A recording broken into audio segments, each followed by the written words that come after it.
Cyber गुन्ह्यातील अत्यंत गंभीर समजल्या जाणाऱ्या डिजिटल अरेस्ट स्वरूपातील फसवणूक व या प्रकरणात बुलढाणा सायबर पोलीस स्टेशनच्या तपास पथकाने मोठी कामगिरी बजावली आहे।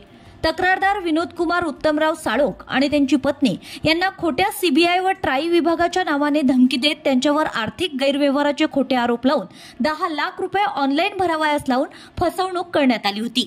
या प्रकरणात पोलिसांनी तातडीने कारवाई करत फिर्यादीची तब्बल 9.94 लाख रुपये परत मिळवून दिले आहेत। तर आरोपीविरुद्ध सायबर पोलीस स्टेशन विविध कलमान्वये गुन्हा नोंदविण्यात आलाय।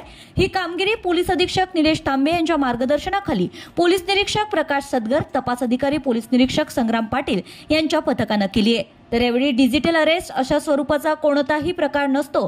पोलीस किंवा कोणतेही डिपार्टमेंट व्हॉट्सअॅपद्वारे कॉल किंवा व्हिडिओ कॉल करून आपणास अटक करत नाही। त्यामुळे अनोळखी नंबरवरून येणारे व्हॉट्सअॅप कॉल किंवा व्हिडिओ कॉल आल्यास नागरिकांनी त्यास प्रतिसाद देऊ नये।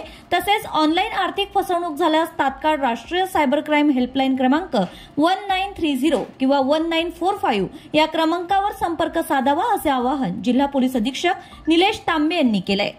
Bureau report RCN news.